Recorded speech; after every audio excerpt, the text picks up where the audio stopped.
Hola, buenas tardes.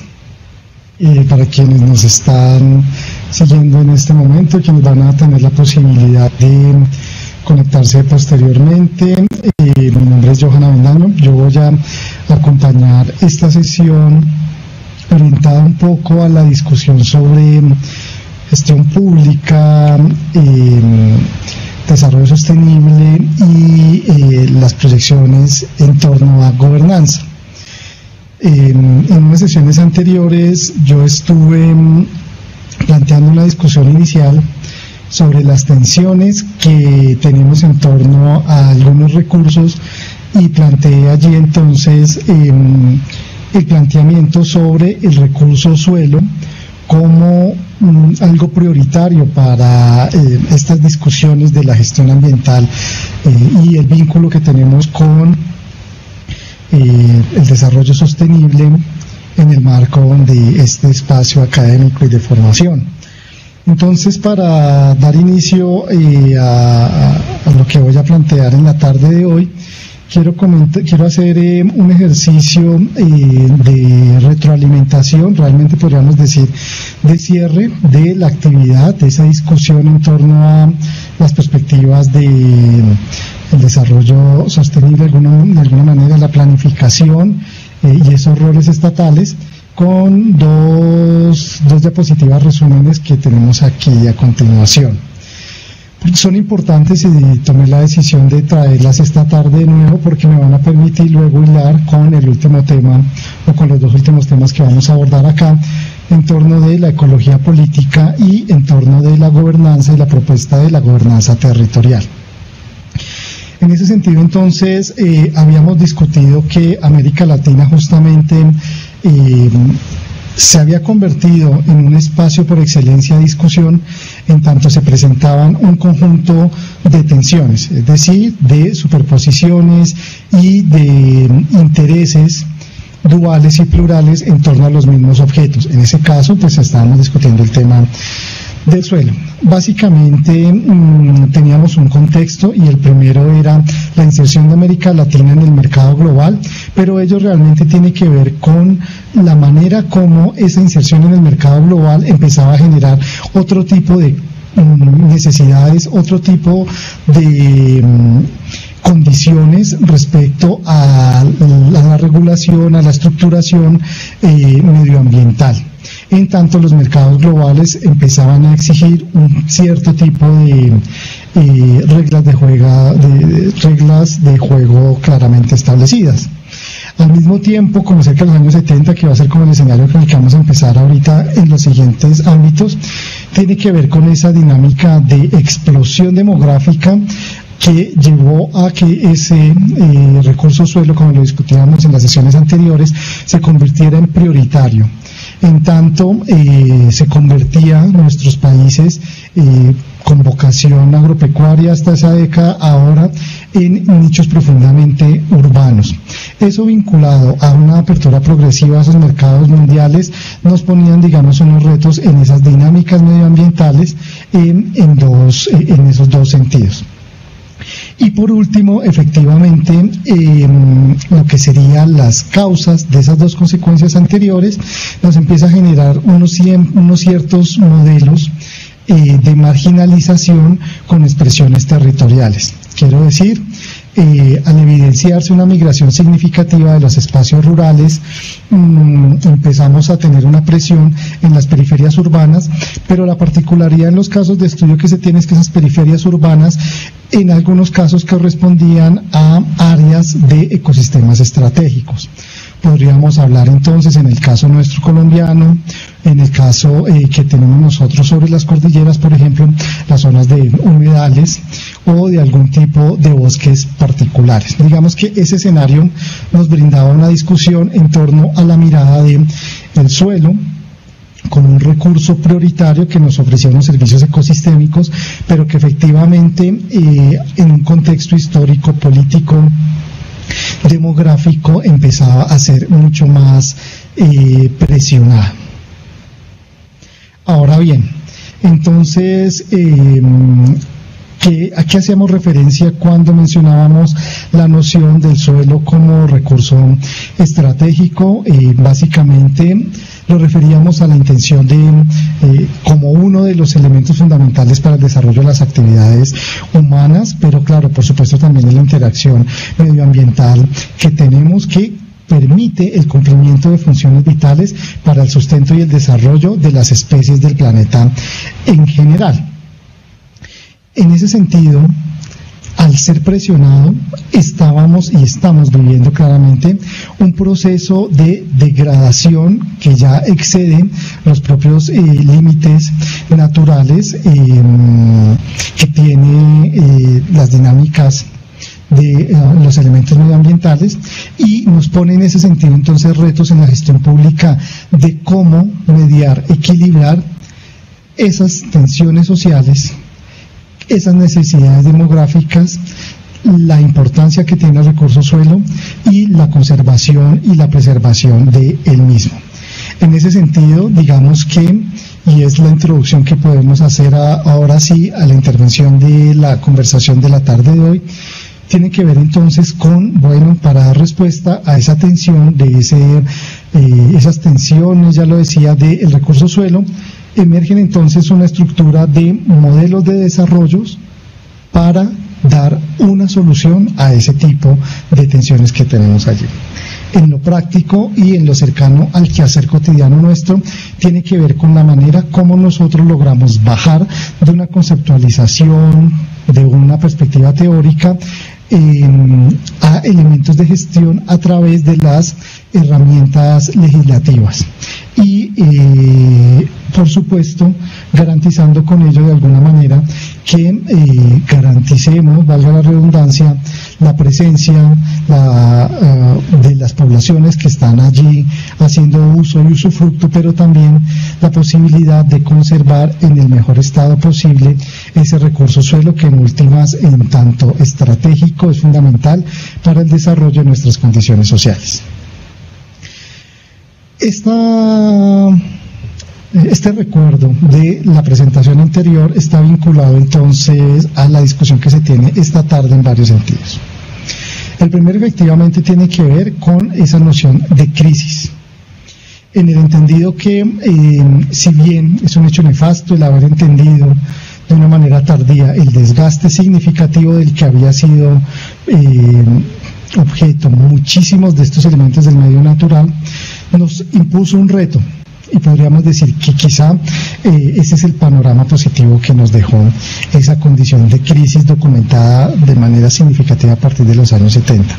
Nos puso retos, y a partir de esos retos, en el marco de los modelos de desarrollo, es que la gestión pública empieza a asumir la manera de equilibrar la relación organización con medio natural.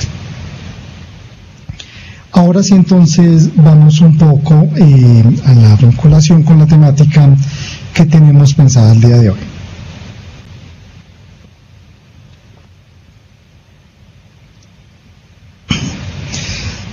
Aun cuando parezca un poco retórico, nosotros no podemos hablar de gestión pública y alcance de los compromisos del desarrollo sostenible o de perspectivas de economías verdes, sino es en ese rol que pareciera que a nivel mundial a partir de los años 50, 60, 70 y específicamente en los años 80 nos fue asignados a algunos países latinoamericanos, algunos sectores de África y por supuesto en Asia. Surge, ya lo decíamos en la intervención anterior, esa noción de periferia. Y nos corresponde entonces a nosotros la categoría de subdesarrollados, pero subdesarrollados a partir de la escala de medición que se proponía desde Estados Unidos y Europa en relación a un deseable. Ese deseable entonces era un proceso de industrialización. Y claro, ¿en dónde aparecen los hitos de ese subdesarrollo para nosotros en América Latina y por supuesto en el caso colombiano? Tiene que ver con la reflexión introductoria que hacía. Uno, una migración masiva de campo a ciudad. Colombia, luego de tener cerca de un 80% de población rural, y 20%, por supuesto, urbana hacia los años 1920-1925. Después del año 1969 altera ese equilibrio y se convierte en un país urbano. Es decir, 60 y tanto % de esta población, no producto únicamente del crecimiento vegetativo, sino por presiones de la idealización de un modelo de desarrollo donde la industrialización en torno a las ciudades genera un jalonamiento urbano, empieza a consolidarse como el modelo que actualmente tenemos nosotros en el país. Lo interesante efectivamente es que no es un modelo propio o exclusivo de Colombia, sino que se repite en cada uno de los países vecinos que tenemos nosotros acá, en Venezuela, en Perú, en Ecuador, en algunos con mayor velocidad, como el caso de Brasil y Argentina y Chile, pero por las particularidades, hay que decirlo, de ese cono sur, de las dictaduras que mediaron allá algunas condiciones que impusieron ese modelo de industrialización. Pero entonces allí hay que hacer una excepción muy importante, y es ¿qué significa ese rol de subdesarrollo en términos estatales?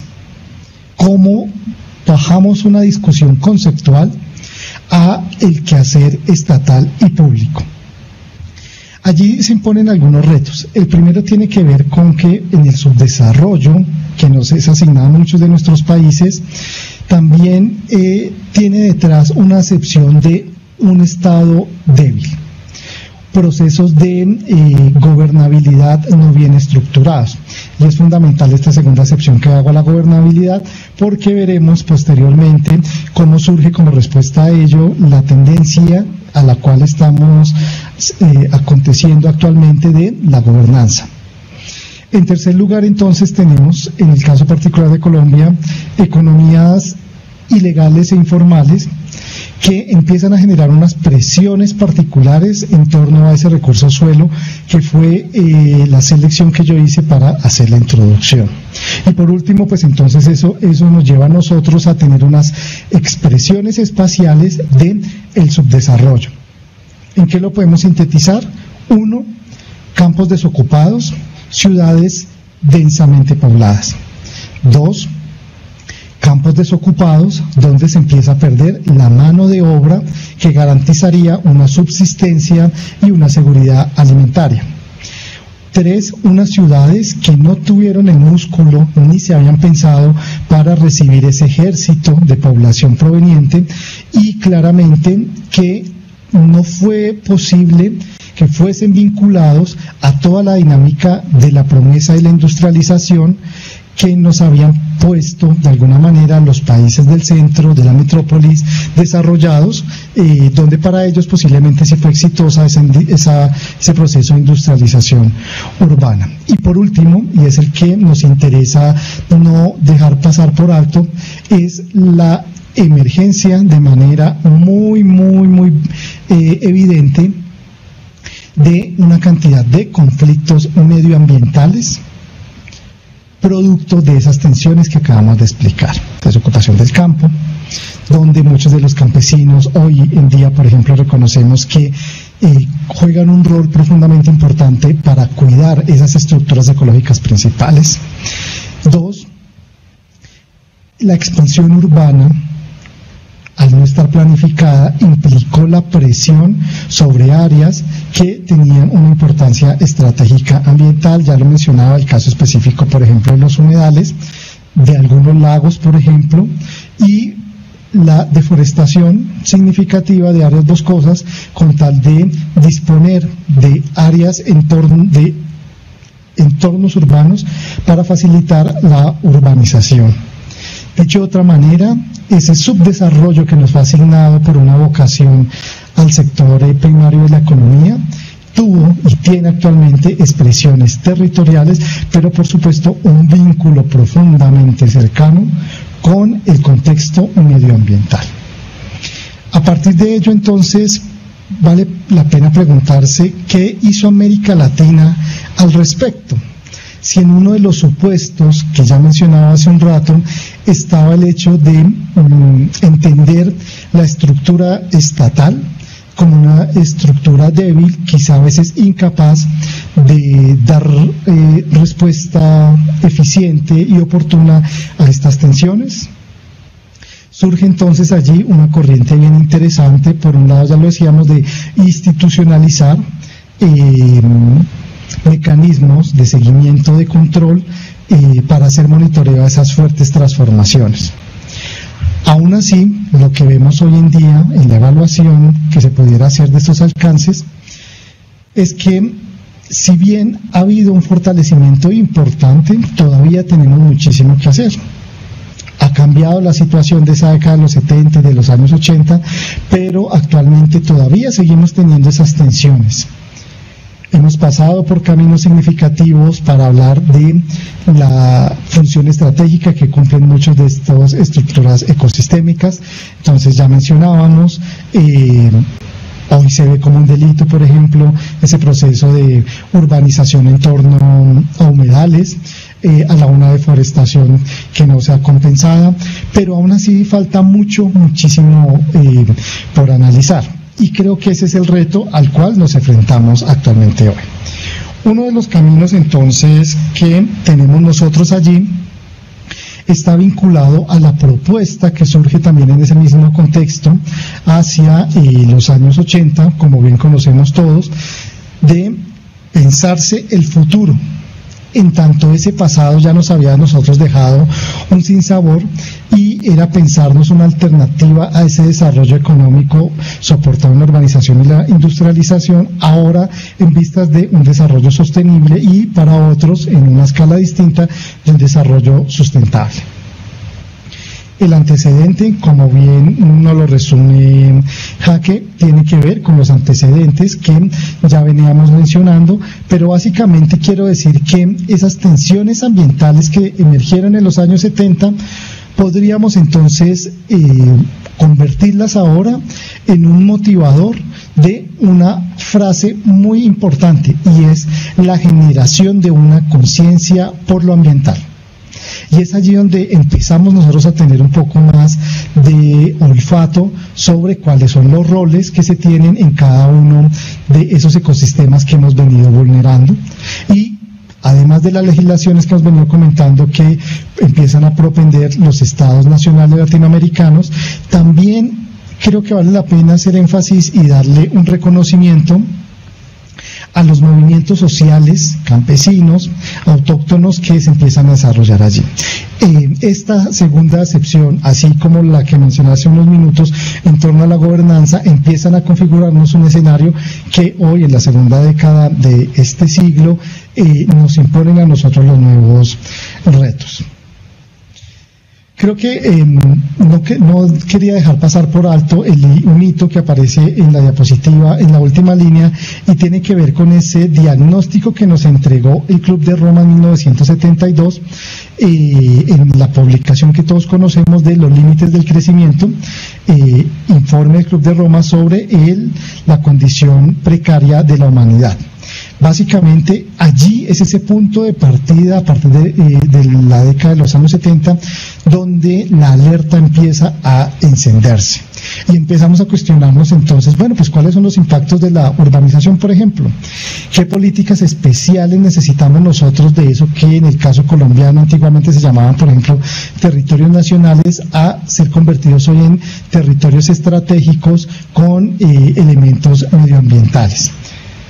Sin desconocer, como dice la última frase allí, que esos efectos que tenemos en el año 72, pero que no han mermado hoy, en 2018, son producto de la interacción antropogénica y que tiene una consecuencia nada menor ni nada despreciable: poner en riesgo el futuro de la vida sobre el planeta.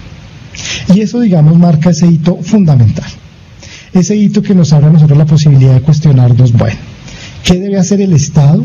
¿Cuáles son los compromisos que debe tener sin alterar las dinámicas económicas, en tanto son fundamentales para el desarrollo del país, pero que también tenga una mirada de muy largo plazo y una mirada muy sólida para garantizar eso que podríamos denominar sostenibilidad o sustentabilidad?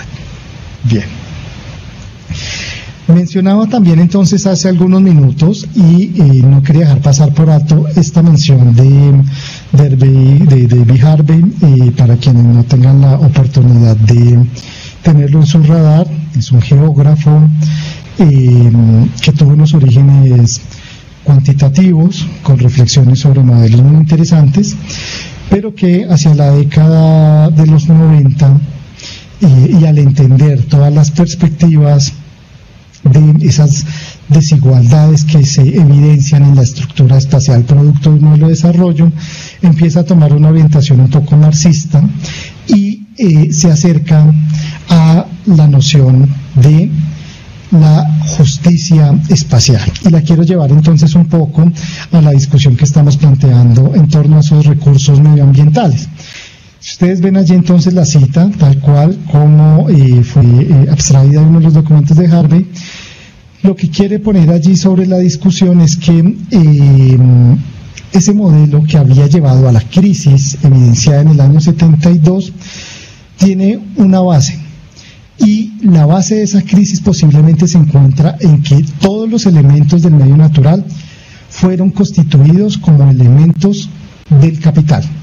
Y allí empezamos entonces a tener como una de esas primeras consideraciones críticas, ya un poco más reflexivas, trascendiendo la migración, trascendiendo la incapacidad urbana de receptar población.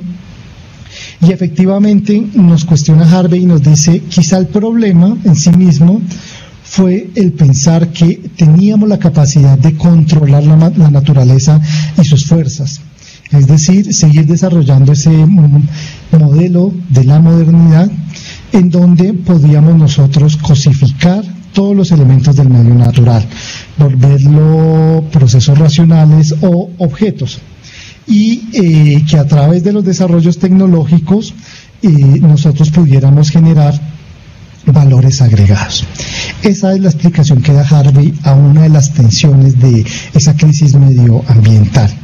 Entonces creo que esto nos da un escenario justamente vinculado al título de esta diapositiva que ustedes están viendo acá, y lo que propone es, miren, la crisis urbana la debemos entender de una manera distinta. En tanto hemos cosificado los elementos del medio natural, lo que estamos produciendo en este momento son elementos de segregación urbana. Es decir, al haber motivado una migración significativa y un despoblamiento de los campos, lo que estamos teniendo ahora son modelos urbanos totalmente inequitativos. Y el cuestionamiento que nos deja allí efectivamente entonces es, ¿será que esa inequidad que estamos viendo expresada en el espacio no está produciendo elementos de injusticia socioespacial? Y esta categoría, que tiene una trayectoria muy importante, incluso mucho más antigua de esta crisis que estamos mencionando en los años 70, tiene que ver con realmente era necesaria la desocupación de lo que para nosotros son las áreas rurales o esas áreas protegidas o esos ecosistemas estratégicos. ¿Acaso no habían mostrado de cierta manera a sus habitantes de manera anterior una coexistencia, un equilibrio con esos elementos del medio natural, en tanto daban un uso más o menos eficiente, podríamos decirlo incluso en términos ecológicos, para subsistir? ¿No estamos generando entonces un desequilibrio como injusticia espacial con la imposición de ese modelo que se está viviendo ahora? Básicamente es entender entonces que esa monetización y esa capitalización de los recursos del medio natural nos empezaron a generar tantos problemas que efectivamente hoy, 30 y 40 años después, aún no logramos resolver. Y es allí, digamos, donde quiero yo hacer una invitación con un tercer hito, ya lo mencionaba hace un rato, en torno al rol que jugaron los movimientos sociales. Pero cuando hablo de movimientos sociales, quiero hacer como la invitación a que quitemos el estigma de una perspectiva netamente política de manera tradicional. Quiero decir que Hay un juego de actores con unos intereses específicos que empiezan a salirle al paso al actor gobierno, que estábamos mencionando hace algunos minutos, había tomado el rol importante de liderar unas políticas de regulación en torno al uso de estos elementos del medio natural. Los movimientos sociales en general es esa categoría que nos permite a nosotros tipificar esa convergencia de poblaciones indígenas, podrían ser de poblaciones negras, de poblaciones campesinas, pero también en los ámbitos urbanos en torno a la defensa de un bien común. Y en ese caso los elementos del medio natural se constituirían entonces en la razón de existencia de muchos movimientos sociales.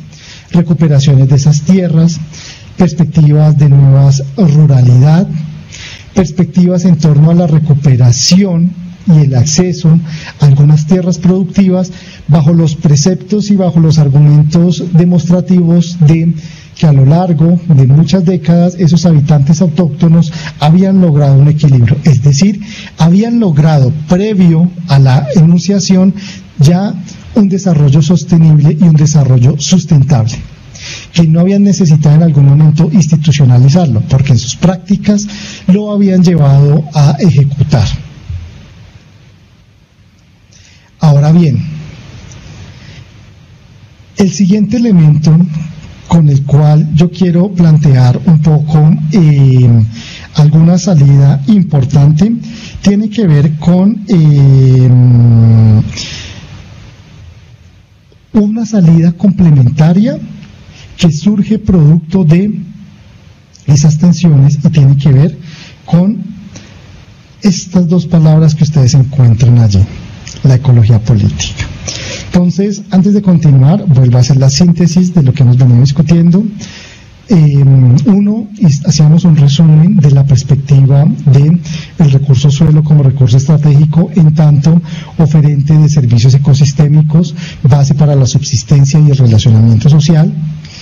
En ese contexto teníamos entonces la tipificación del rol que empezó a tener América Latina a partir de los años 50, 60 y 70 con esa trilogía que planteábamos allí, y en últimas, producto de ello, un desequilibrio ambiental evidenciado en todo el mundo, pero con unas particularidades en la configuración socioterritorial de América Latina. De allí entonces entramos luego a la discusión del rol que en términos legales empezó a jugar el Estado, en el caso nuestro el Estado colombiano, para intentar generar mecanismos de regulación, y posteriormente algunas reflexiones críticas donde decían, bueno, quizá ahora que después del informe del Club de Roma se ha reconocido una crisis profunda y que nos impone unos retos, algunas corrientes marxistas empiezan a decir, el problema realmente, además que está en la forma, también está en el fondo y tiene que ver con la manera como hemos reconocido nosotros la categoría de naturaleza.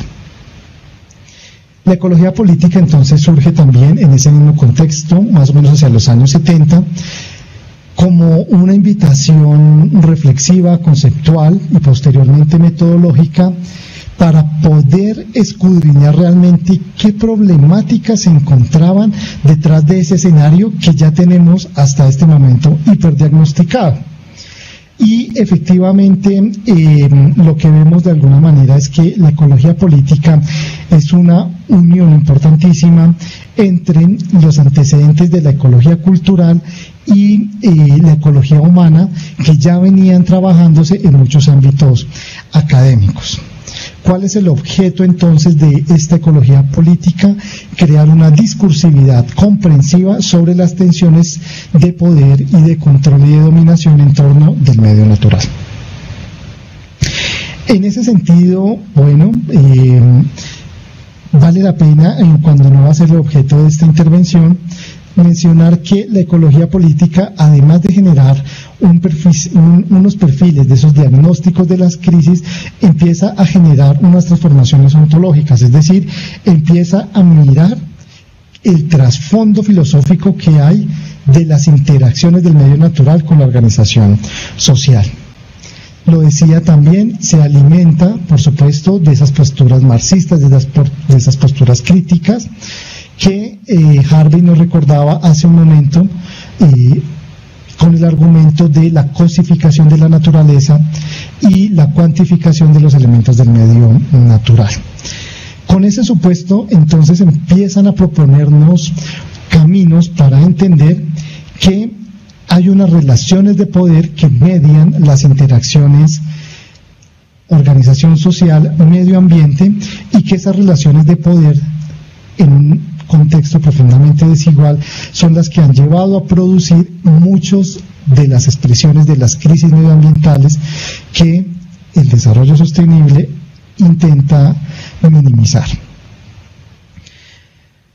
Hay unos elementos entonces básicos para la interpretación de problemáticas con el enfoque de la ecología política y los intentamos resumir en las siguientes 5 afirmaciones. 1. Existe claramente nexos entre los factores simbólicos, ideológicos y políticos y las estructuras materiales. Traído al caso estudio quiere decir que estos elementos del medio natural tienen un nexo muy significativo con la ideología que está detrás al haberle asignado significados. Ya lo hemos reiterado y lo haré por tercera vez. Cuando se considera que la naturaleza entonces es cuantificable, explotable, se cosifica como una significación simbólica, empieza a generar un vínculo con el rol material que tienen los cuerpos de agua, que tiene el suelo y el resto de recursos que podríamos denominar de esa biosfera.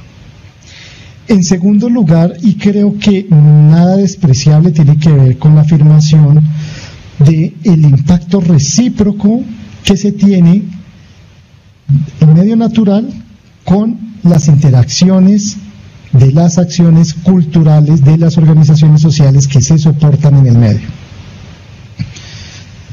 No es que solamente nosotros como organización social estemos impactando las estructuras del medio natural a través, por ejemplo, de las evidencias de contaminación, sino que claramente también el medio natural nos condiciona, nos genera oportunidades y a veces también nos empieza a generar limitaciones. Y básicamente esa tensión existente en las dos dimensiones son fundamentales para entender el quehacer público, porque es entender en un contexto situado cómo se presentan ese tipo de tensiones. Pongamos un ejemplo práctico y tiene que ver con el desbordamiento de cuerpos de agua. Allí tenemos efectivamente un impacto que estamos recibiendo nosotros como organización natural de las dinámicas de los elementos del medio. No tenemos nada que hacer y creo que esa es la potencialidad que tiene nuestra organización social. Ese vínculo que se tiene entonces efectivamente entre las actividades del uno y el otro. Claro, empieza a sonar un poco paradójico en el sentido, pero creo que no es nada despreciable, el entender que la naturaleza en su complejidad, quizá la única manera de limitar en una comprensión es entender que en sí misma tiene una vida como sujeto, pero como un sujeto profundamente complejo. El tercer precepto que se tiene entonces allí se soporta en la necesidad de tener una mirada multiescalar, como lo vamos a ver ahorita en los siguientes ámbitos en la propuesta metodológica, y es entender que así como hay un impacto recíproco entre los elementos del medio natural y los elementos de la cultura y de las organizaciones sociales, es inevitable pensarse que no exista entonces una articulación entre los elementos locales y la dinámica global. Pero la dinámica global no entendida solamente con una perspectiva económica, no. Estamos hablando de lo global con la expresión de cada uno de los fenómenos naturales propios de la dinámica de la biosfera. Corrientes de aire, cambios en las estaciones climáticas, pero también estamos entendiendo muchísimo de cómo, con eso que en algún momento se denominó el efecto mariposa, muchas de las acciones locales individuales claramente están articuladas y pueden llegar a tener un impacto a veces inconmensurable en la dinámica global.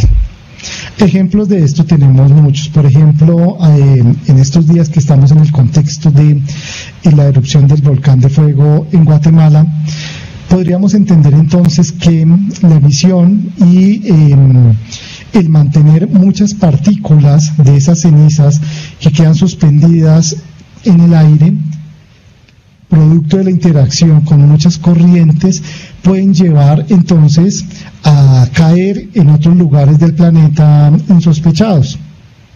Eso nos muestra a nosotros que una acción local puntual tiene la capacidad de influenciar ámbitos globales. El cuarto elemento tiene que ver con el vínculo de la participación de las acepciones teóricas en la práctica. Y creo que allí es donde tiene cabida el reto planteado para nuestros países del desarrollo sostenible. El desarrollo sostenible entendido como un cuerpo conceptual y categórico robusto, clarísimo y casi de comprensión mundial, pero ello efectivamente llevado a las prácticas. Y quiero vincular este cuarto elemento con las prácticas de los movimientos sociales, que intentaba yo hacer una reivindicación muy corta en algunas de las diapositivas anteriores. ¿No será posible pensarse entonces que el antecedente más claro de ese desarrollo sostenible, antes de estar institucionalizado y legalizado en la gestión pública, no tenía acaso ya evidencias en las interacciones de los actores locales que estaban protegiendo los elementos del medio natural, campesinos, indígenas? En mi postura personal, sí. Es decir, que teníamos un antecedente en la práctica de la construcción teórica de eso que hoy nosotros intentamos denominar economías verdes o, en otras aristas, desarrollo sostenible. Por último, entonces, para cerrar estos elementos básicos y fundamentales de la ecología política, entonces lo que se busca también es aportar un elemento que no se tenía previsto en la caracterización entregada en el informe del año 72 del Club de Roma, y es entender que si bien los impactos que se están generando en las estructuras del medio natural son diversos, también es importante hacer análisis del relacionamiento con el medio natural a partir de las diferencias.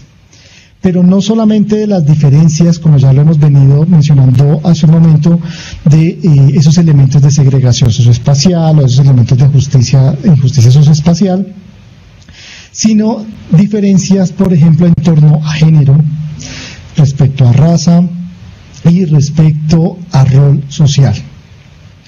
Y allí empieza a emerger unos elementos culturales muy significativos.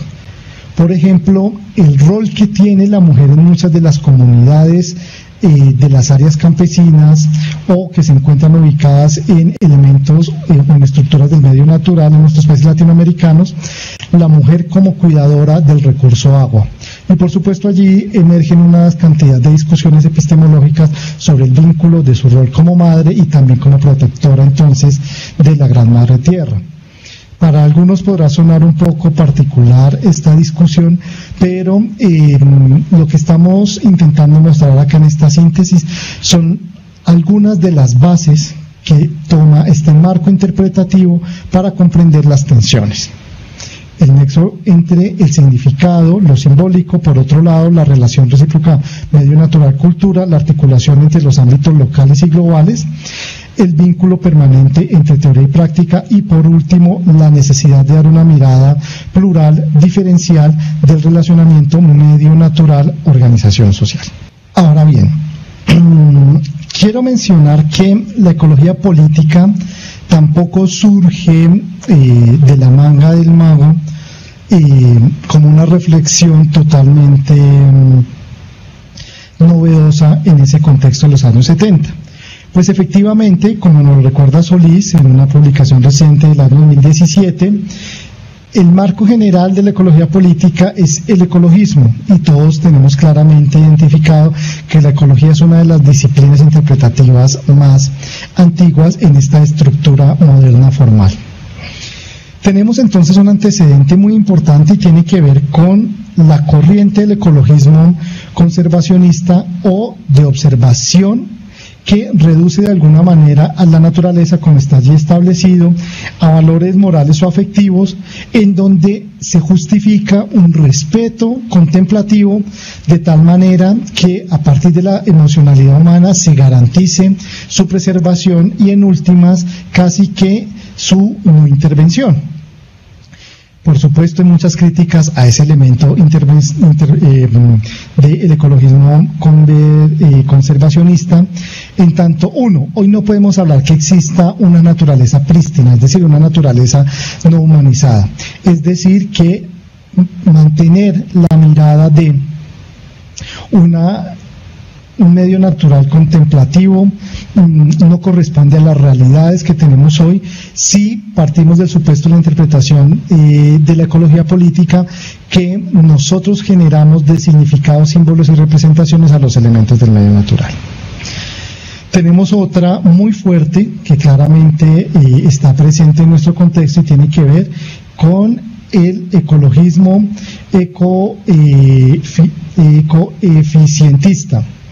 Es decir, de ese que hemos venido hablando, la crítica que nos plantea Harvey, de ver la naturaleza como un objeto material mercantil, de tal manera que sea posible ser transado en los mercados. Ya sabemos entonces, surge de esa mirada propuestas como el desarrollo limpio, las tecnologías de eficiencia energética o los discursos de las tecnologías sociales y ambientalmente responsables. Creo yo que, antes de continuar con la última, no se trata de asumir juicios de valor positivos o negativos respecto a estas corrientes.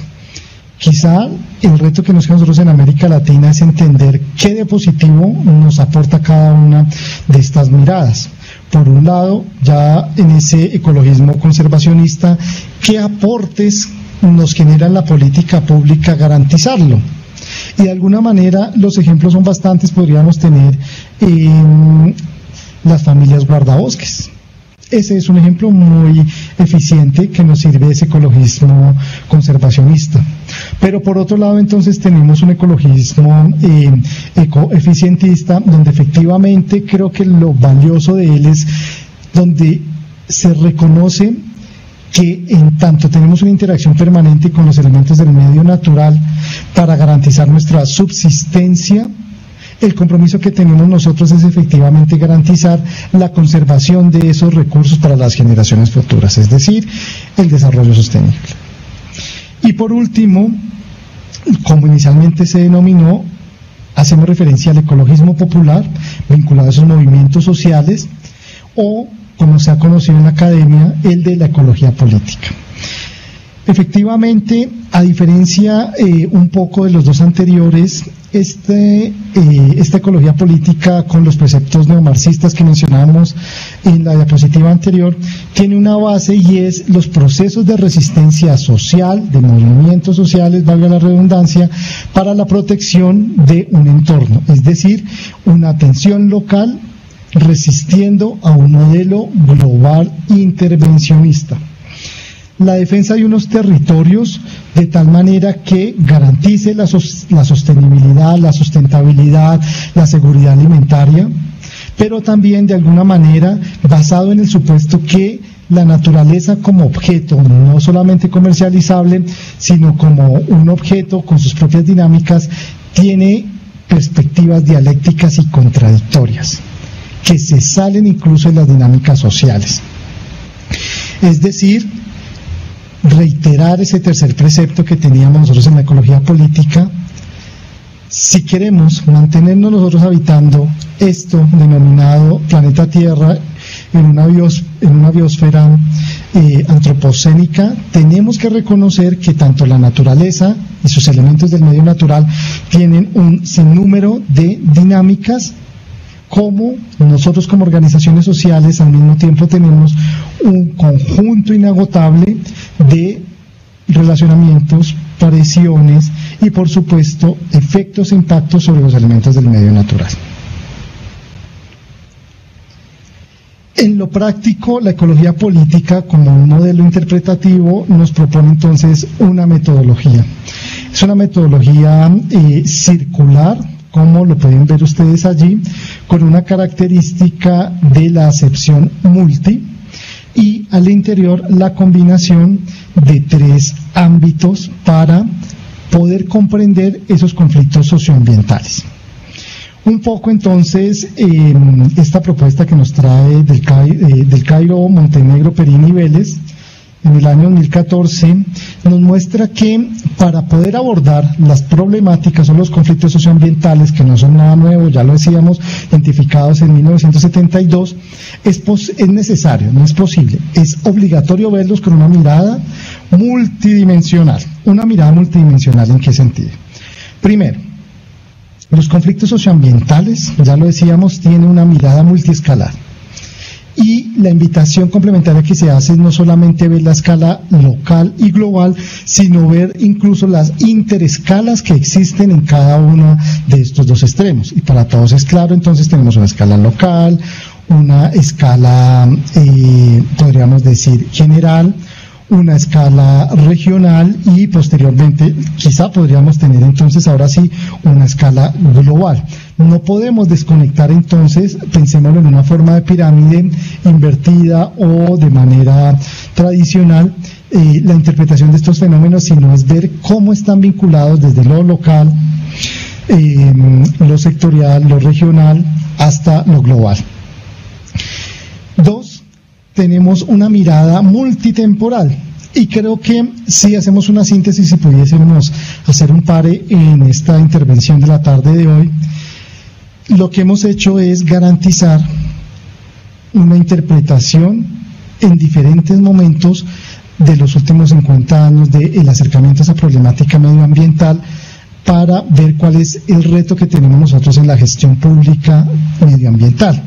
Y efectivamente es comprender que la relación causa-efecto no se puede reducir únicamente a una flecha unidireccional, porque ese nodo crítico que tenemos allí es posible que la única manera de ser explicado ha de ser de una suma significativa de momentos temporales diversos que llevaron a concretar esa situación problemática o ese conflicto socioambiental. Por otro lado tenemos entonces la categoría que se encuentra en la parte de abajo y que me parece supremamente interesante, y es quizá uno de los aportes más valiosos que en mi concepto entrega la interpretación de la ecología política, y tiene que ver con el análisis multisituado. ¿Qué quiere decir esto, el análisis multisituado? Básicamente nos hace la invitación a veces a entender que muchos de los conflictos socioambientales que estamos viviendo hoy en día no son fortuitos, no son excepcionales, y que de manera paradójica, diría yo, de manera crítica, vemos que se repiten una y otra vez, guardando las distancias y las diferencias, en muchos lugares del mundo. Es decir, las tensiones que tenemos, por ejemplo, por la extracción no controlada, no regulada, no consensuada, no legalizada de minería, no es solamente producto de contextos colombianos, de Boyacá o del Cesar, no. Se repite de manera multisituada en muchas de las latitudes en donde la existencia de recursos naturales con un alto valor comerciable están viviéndolas. Por ende, lo que estamos viendo allí con esa condición multisituada es que si tenemos escenarios similares en muchas partes del mundo, habría la necesidad de preguntarse si las tensiones que se están presentando en términos territoriales también son similares o son plurales en cada uno de esos multisituados. Y por último, en ese marco general, me parece a mí, y es el vínculo que haremos entonces con la última parte de esta intervención, tiene que ver con el aporte del reconocimiento multiagentes. Allí hay una discusión interesante y bueno, no voy a demorar mucho en ello, pero voy a plantear lo siguiente, y es entender que si bien seguimos reconociendo al Estado como ese actor fundamental en la regulación de las dinámicas medioambientales, es posible también que el Estado en sí mismo tenga algunos rangos de responsabilidad en muchas de las tensiones que se presentan en esos conflictos socioambientales. pero también nos implica cuestionarnos si efectivamente no hay otro tipo de agentes. Y efectivamente, cuando veíamos esa globalización económica, vemos cómo emergen actores privados, por ejemplo, multinacionales, pero también yo lo mencionaba hace un rato y tiene que ver con la emergencia y la consolidación de movimientos sociales. Quiere decir que el analizar conflictos socioambientales no solamente queda reducido a si el Estado ha hecho bien o no su tarea. Hay necesidad de verlo efectivamente con una triangulación de los agentes o actores, dirán otros, que están allí en el medio natural. Entonces, Estado, sector privado, pero movimientos sociales. Quiero, dejar una última interpretación allí, un cuestionamiento que nos plantea Lazzarotti, y es que a veces vale la pena pensarse no solamente la categoría de agente o de actores, sino de autores, y se ajusta perfectamente a la orientación de los conflictos socioambientales. ¿Por qué de autores?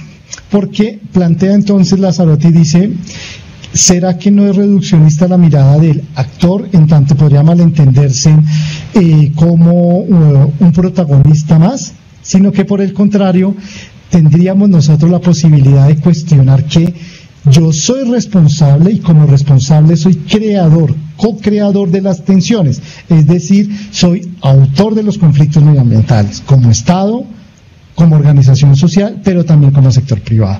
Esto que yo acabo de mencionar creo que no es una novedad para ninguno de nosotros. Bien, con ese marco de esas 4 bases metodológicas, entonces, le dice a uno la ecología política, mire, analíticamente usted puede acercarse entonces, además de tener en cuenta estos 4 ámbitos, debe tener entonces en cuenta unos roles significativos allí, y es la combinación de los 3 círculos que tenemos nosotros en el interior de la figura. 1. ¿Cuál es el rol que juega la articulación de los modos de subsistencia? Y creo que quizás es uno de los problemas a los cuales nos enfrentamos nosotros hoy con parques naturales, con la extensión de la frontera agrícola, con la determinación de reservas ambientales, porque esa subsistencia pareciera que es el argumento central que le permite al Estado para tomar decisiones de ampliaciones o reducciones de procesos de límites. ¿Es suficiente esa área? ¿Cuál es el punto de equilibrio que necesita una organización social de base que está allí viviendo para garantizar su subsistencia sin que altere las dinámicas propias del ciclo natural? 2. Tenemos una configuración simbólica del entorno, y lo decíamos en la primera característica de la ecología política, y es que efectivamente cuando yo hablo que el Estado cumple unos roles, podría entenderse según algunos académicos como una configuración simbólica, donde el Estado adquiere esa mirada de regulador, pero también de poseedor, es decir, hay una carga allí de lo que significa el medio natural. Y en tercer lugar, entonces, tendríamos el despliegue de la agencia, es decir, lo que para nosotros en la práctica sería los mecanismos de gestión. ¿Cómo agencio yo la intervención, la conservación y los acuerdos de muchos de estos escenarios que tenemos allí? Todo ello, entonces, para mirar desde la óptica de los actores relacionados, ese multiagente que nos decía hace un rato la metodología, para comprender los conflictos medioambientales. Voy a decir algo que suena un poco jocoso, pero creo que esto nos deja una invitación para decir, no basta solamente con reconocer quiénes son los buenos y los malos de estos conflictos socioambientales. ¿Qué sacamos con ello?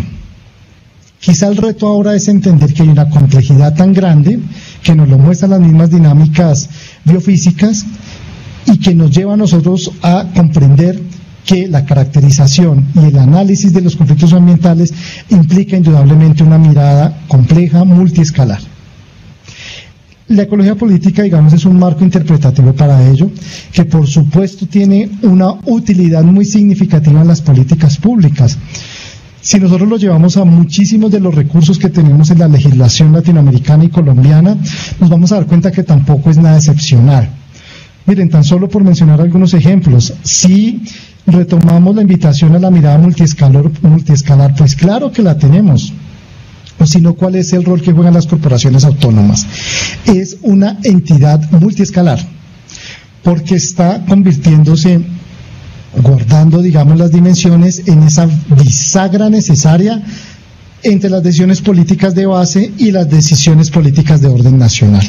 Es decir, es la materialización de esa mirada multiescalar que tenemos allí al reconocer que los elementos del medio natural no tienen político-administrativos. También tenemos entonces la necesidad de reconocer que en la política pública, por supuesto que hay una mirada multiagentes, multiactor o multiautor, como prefiero yo llamarlo, en tanto tenemos mecanismos como las consultas populares, por ejemplo, o donde tenemos la configuración de muchas de las juntas directivas de las organizaciones estatales con la presencia de representantes de gremios, por ejemplo. Es decir, no solamente está el Estado allí, sino se reconoce la importancia, el papel y el rol que juegan estos segundos actores que yo tipifiqué, actores del sector privado.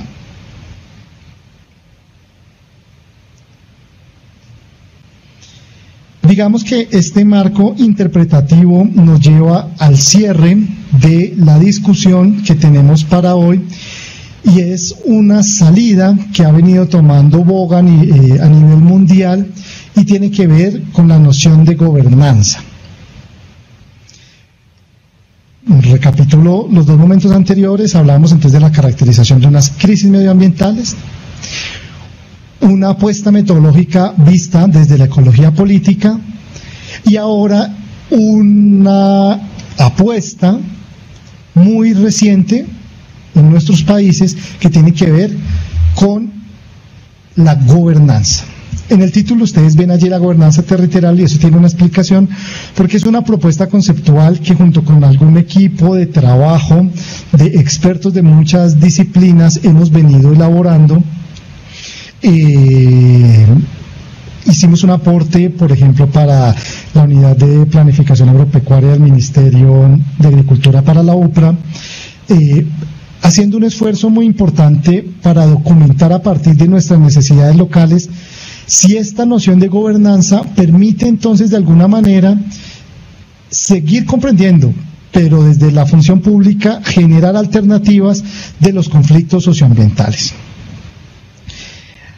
A manera de síntesis, entonces, quiero mencionar que esta idea de gobernanza, cuando es reciente a nivel mundial, y con un gran respeto quiero mencionar, me parece que se ha convertido en un modismo, tampoco es nueva.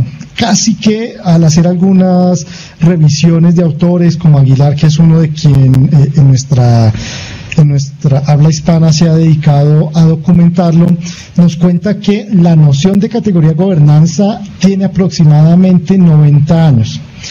¿En dónde surge entonces ese concepto de gobernanza? Nos dice Aguilar que el concepto de gobernanza, de manera paradójica, antes de hacer presencia en el ámbito público, se había gestionado en el ámbito privado y estaba muy orientado a lo que nosotros conocemos en Colombia como los procesos de la ingeniería industrial. Y esa gobernanza tenía que ver con la manera como estaban entrelazados cada uno de los procesos productivos para garantizar el cumplimiento efectivo y posteriormente eficiente de la meta que tenía una escala industrial. Dicho de otra manera, en la medida que todos los procesos de una industria o de un sector privado estuvieran articulados, se podría garantizar el cumplimiento del objetivo. Pero miren que esta frase es el corazón que no se cambia a lo largo del tiempo, porque la gobernanza de alguna manera, como lo proponemos nosotros en la definición, tiene que ver con esa sinergia, mientras que en su acepción primaria hablaba de los procesos productivos, digo yo ahora en la gobernanza territorial está llevada a entenderse como esa sinergia del rol de cada uno de los actores en relación de las tensiones sociedad-medio natural. Eso me parece muy interesante porque le quita la complejidad a un concepto. Por supuesto, desde los años 20 hasta este momento podríamos dedicar una única discusión a eso de cuáles son los enfoques que ha tomado la gobernanza. Y me parece que quizá si hubiese el tiempo sería valioso pensarse que la gobernanza es un concepto que permite acoplarse a los contextos particulares.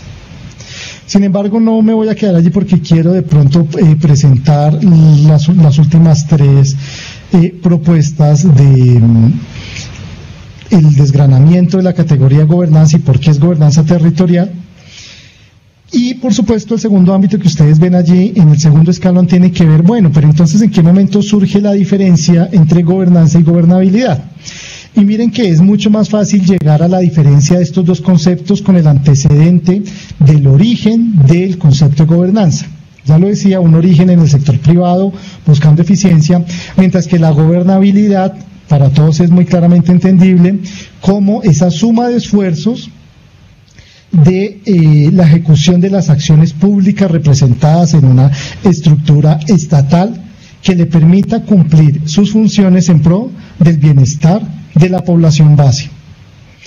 Mientras que la gobernanza de alguna manera tiene una mirada no vertical, es decir, no de arriba para abajo como lo tendrá la gobernabilidad, donde el sector público es el líder, sino que la gobernanza le empieza a asignar un rol y un proceso de coparticipación a cada uno de los actores, ese aporte que nos hacía la ecología anteriormente.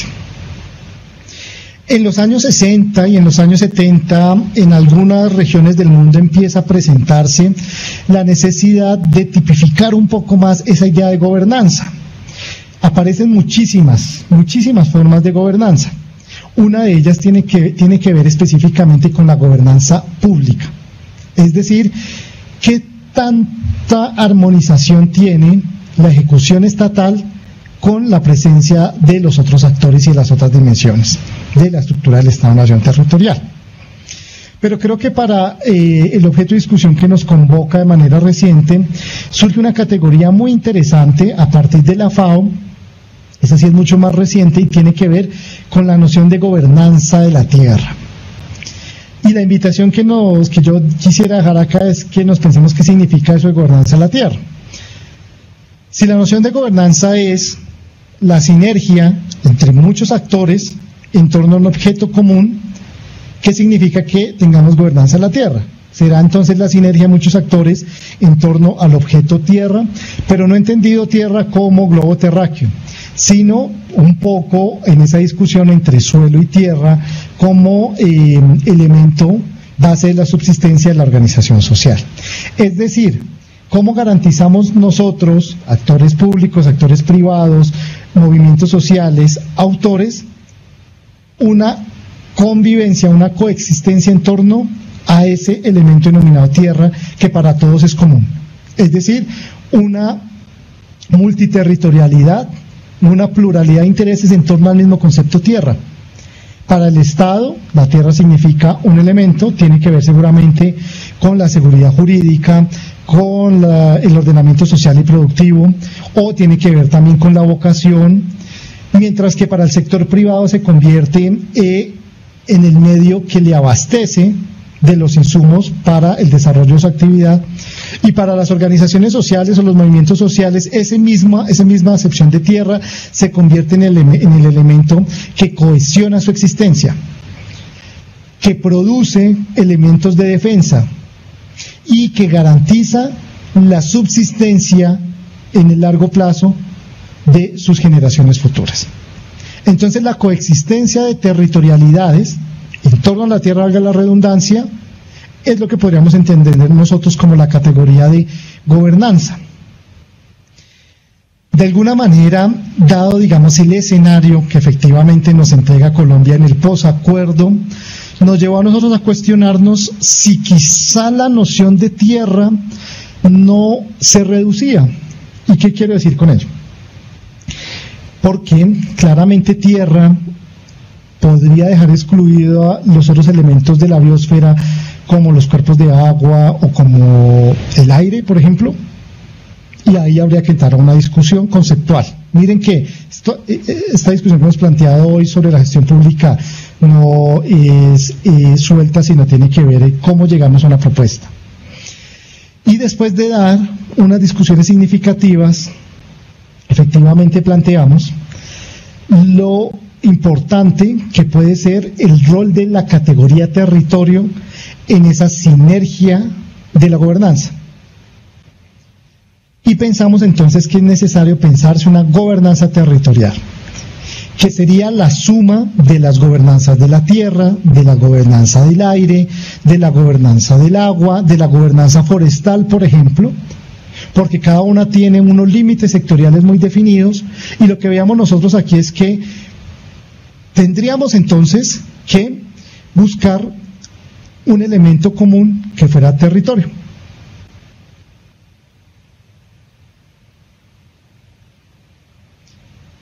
Claro, para traerlo un poco al contexto colombiano, hay que pensar entonces que el reto en las políticas públicas tiene que ver, además de la perspectiva de conservación, también con el desarrollo rural con enfoque territorial. Y miren que lo interesante entonces de la propuesta de la gobernanza territorial es que no es excluyente, porque lo que nos permite es tener una gran sombrilla de interpretación, así como lo plantea la ecología política, pero en este caso, donde todos los sectores tienen participación, y no importa que a veces se traslapen algunas de sus funciones, porque en última la función que deberíamos estar pensándonos en el ámbito ambiental tendría que ver cómo garantizamos esa gobernanza, porque si la tenemos cumplida, estamos garantizando efectivamente los objetivos del desarrollo sostenible. En suma, podríamos entonces tener aquí a continuación un esfuerzo de definición categórica de gobernanza territorial, tomando en cuenta un poco esto que yo he venido presentando de manera anterior. Ya lo decía, digamos, surge producto de una reflexión hecha para la Unidad de Planificación Rural y Agropecuaria del Ministerio de... bueno, entonces tenemos que la gobernanza territorial puede ser entendida como ese proceso participativo y sistémico, y voy ahorita posteriormente a detenerme muy rápidamente en cada una de las palabras que están ahí, porque cada una tiene un sentido, de construcción y gestión compartida del territorio. Y creo que esa primera frase podría servirnos para parar allí, que es la definición de gobernanza. Es entender que todos hacemos parte del proceso, por eso debe ser participativo, pero debe ser sistémico en cuanto no se termina, tan pronto cumplimos los pasos. Por eso la mirada multitemporal es importante, porque al finalizar una primera meta tenemos que volver en ese proceso cíclico de retroalimentación. Orientado a la construcción, porque es una construcción colectiva, y de gestión, que sería el ámbito público que tenemos, pero también el reconocimiento de esos otros procesos que las organizaciones y los movimientos sociales nos han dado, del territorio que en común compartimos, organizaciones estatales, movimientos sociales y sector privado. Basado entonces en la generación de sinergias, acuerdos, interacciones reales, por supuesto democráticas, entre lo público y lo privado. Aquí no se pretende anular a ninguno de los actores. Y la frase que sigue creo que es fundamental, porque es lo que nos lleva a nosotros a entender esa condición multisituada. A partir de valores, tradiciones, costumbres, políticas y normas que son particulares de cada elemento situado. Dicho de otra manera, no podemos pensar que la gobernanza territorial que se tiene en algunos países del norte puede ajustarse exactamente igual al contexto latinoamericano. Y ni siquiera entre nuestros países latinoamericanos podemos compartir una única mirada de gobernanza territorial, porque cada uno de nosotros tenemos unos valores, tradiciones, costumbres, políticas y normas situadas. Miren cómo se entrelaza esa discusión que estábamos planteando en los preceptos que nos entregaba la ecología política. Por supuesto, reconociendo los ámbitos multiescalares que ya quedaron explicados con anterioridad, esa mirada temporal, simbólica e identitaria que efectivamente la recogíamos de las categorías de la ecología política, que se retroalimenta basado en la segunda palabra que teníamos al inicio de la afirmación, es decir, en la mirada sistémica, y que se ajusta por los actores que en él intervienen.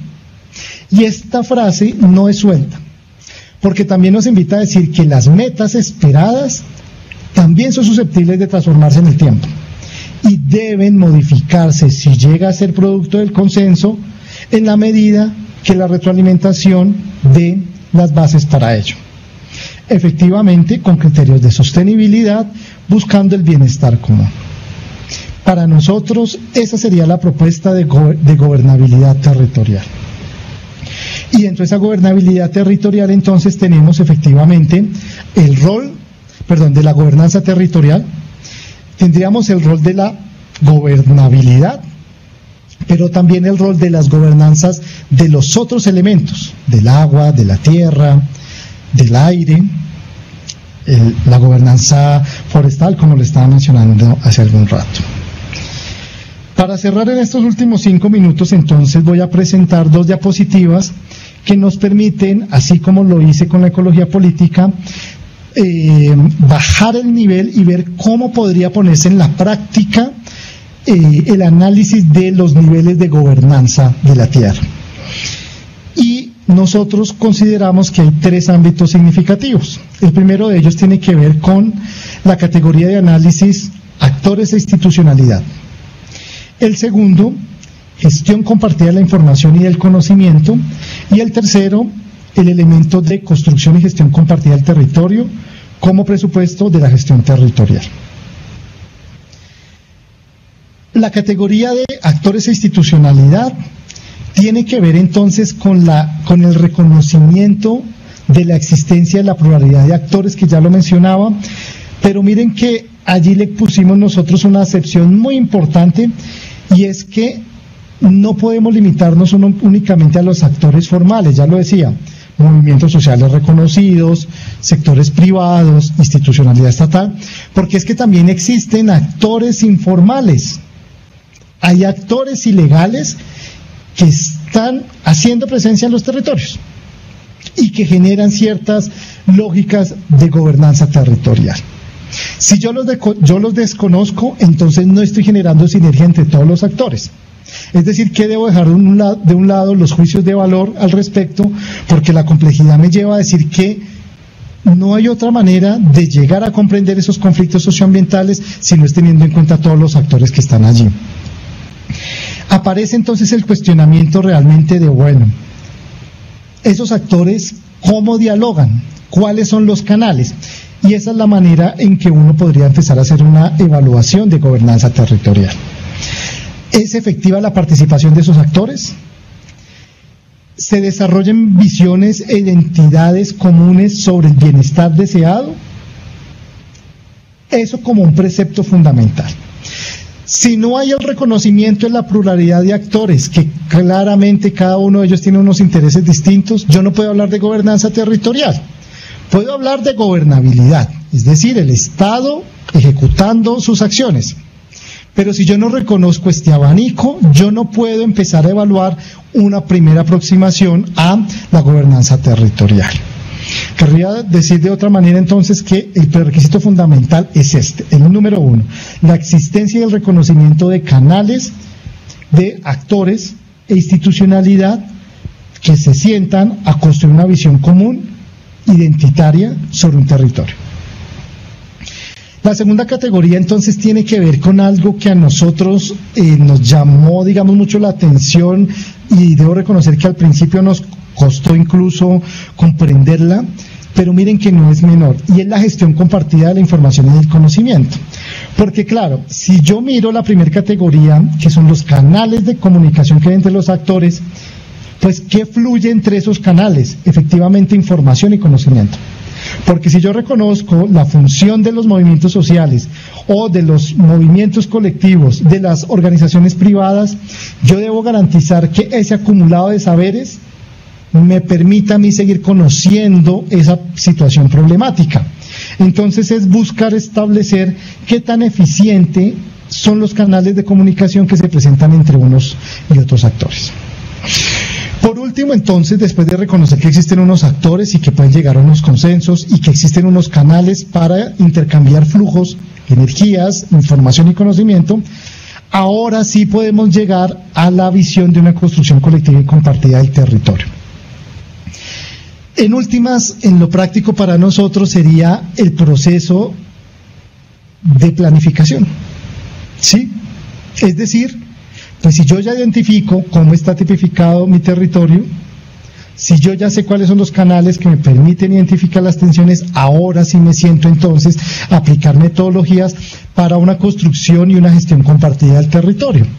Porque ya sabemos que la planificación no solamente es la norma de uso, de restricción, sino también la gente cómo la entiende y cómo garantiza en convertirse en veedores y cómo se garantiza que ellos estén cumpliendo también esos ámbitos. No la van a entender, no la van a cumplir si no la sienten propia. Básicamente esta categoría busca determinar entonces la existencia, estructura y aplicabilidad de los procesos de la planificación en lo colectivo, es decir, si hubo o no interacción entre lo público y lo privado, y entendido lo privado, toda la acepción de actores que ya mencionamos hace un rato, que permiten construir y gestionar socialmente un territorio. Volvemos a retomar otro precepto de la ecología política en donde decimos que efectivamente se basa, además de la confianza, en el reconocimiento de dinámicas socioterritoriales diferenciales, es decir, ya lo explicaba, no podemos tener una misma mirada de gobernanza territorial unificada para todo el país, porque tenemos pluralidad de territorios con realidades distintas, y de los roles que cada uno de ellos cumple al interior de la construcción conjunta de ese bienestar entre los citados actores. Por último, entonces, tenemos que el reto que nos queda de manera conceptual es construir unos criterios de evaluación de esa gobernanza territorial para la gestión pública. Con relación a los actores y la institucionalidad, entonces ya he venido mencionando algunos, podríamos, por ejemplo, entonces evaluar qué tanta gobernanza hay en la funcionalidad institucional, es decir, si no hay, por ejemplo, traslapamiento de funciones entre una entidad y otra, si hay articulación y coordinación. Tenemos efectivamente que pensarnos qué legitimidad social existe respecto de las organizaciones sociales, en tanto pueden ser partícipes de los canales establecidos o no para ello. ¿Cuál es la capacidad que tienen los actores para intervenir, para convocar y, por supuesto, para proponer transformaciones? ¿Qué tan incluidos se encuentran estos actores en los mecanismos que tenemos nosotros allí destinados para resolver un problema socioambiental? ¿Cuáles son las condiciones organizativas y gerenciales que se tienen? Es decir, contamos con condiciones técnicas, condiciones organizativas para garantizar ese flujo de intercambio entre los actores. Y por último, y no menos importante, ya lo decíamos, complementado con la primera, ¿cuál es la legitimidad, la institucionalidad pública? Y debemos, digamos, ser un poco reales con ello. No debemos tener miedo a decirlo. Claro que sí, hay que ver qué tan legítimas han sido las acciones del Estado en los procesos de planificación orientados a una gobernanza territorial. La segunda, en torno a información y conocimiento, entonces yo ya lo venía mencionando, uno tiene que ver con la caracterización de la existencia o no de canales de comunicación, pero con una apreciación súper importante, que sean bidireccionales.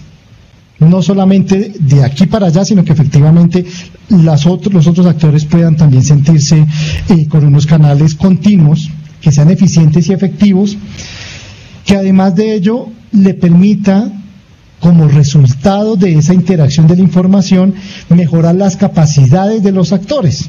Es decir, la información no por la información, sino por la ampliación del conocimiento sobre las problemáticas socioambientales que nos permitan tomar decisiones. Y por último, además de tener canales y además de tener elementos de recepción y conocimiento, ¿qué tanto recibo y qué tanto apropiación se tiene de los diferentes actores sobre la información producida? Por último, y es el reto que pareciera con el cual tenemos en los ámbitos estatales un rol muy importante, tiene que ver con el liderazgo en ese proceso de la construcción y gestión compartida del territorio.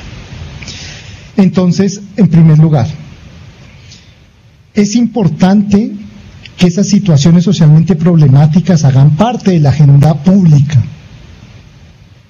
Porque si ya tenemos un reconocimiento de actores e instituciones y hemos gestionado el conocimiento, ahora tenemos que generar herramientas desde el ámbito estatal a través del posicionamiento en la agenda pública para darle soluciones, que no se quede solo en la caracterización. Luego de haber llevado a esa agenda pública las situaciones socialmente relevantes, ahora sí entramos en ese ciclo de la planificación, de la formulación, con el diseño de políticas, marcos y estrategias de acción como un proceso de coproducción con reconocimiento de las dinámicas socioterritoriales diferenciales. Tendríamos entonces efectivamente en esa lógica de la planificación las acciones, los recursos y los instrumentos diseñados en consenso para cumplir los objetivos. Como cuarto alcance tendríamos entonces la necesidad inevitable de la cultura del seguimiento y la evaluación, que es muy compleja, tanto por el temor que tenemos del control, pero también por los costos que tienen las tres miradas de la evaluación y el seguimiento. Y por último, efectivamente, y quizá en esto se cerraría el objetivo de la búsqueda de una gobernanza territorial con miras al desarrollo sostenible, y es que efectivamente que los resultados que se evidencien en el territorio responden a las expectativas del bienestar común, responden a las expectativas del Estado, responden a las expectativas del sector privado, responden a las expectativas de las organizaciones sociales y también al ciudadano del común. Porque si no hay un nivel de satisfacción en el logro de este gran proceso, uno se cuestionaría si quizá algo quedó mal, o si realmente el problema socioambiental no era el que se había priorizado, o cambió tanto a lo largo de esa mirada multitemporal que implicó o implica ahora pensarse otro mecanismo.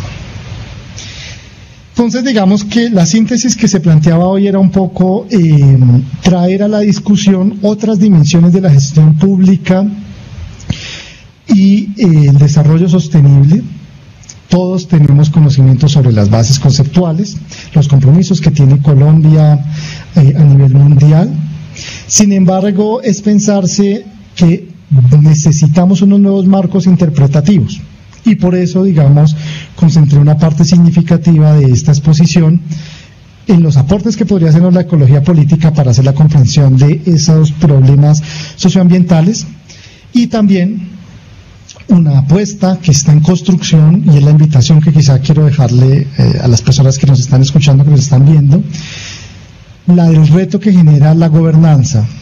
Y con un gran respeto quiero decir, entendía la gobernanza no como una moda, sino como intenté demostrar en esta apuesta como un reto de gestión muy, muy grande, con una complejidad muy significativa. Así las cosas, entonces estaré aquí atento si surge alguna pregunta, alguna inquietud. Bueno, entonces les agradezco mucho la sesión y estaremos atentos a resolver las inquietudes que surjan posteriormente de este espacio. Un feliz fin de semana, muchas gracias, hasta luego.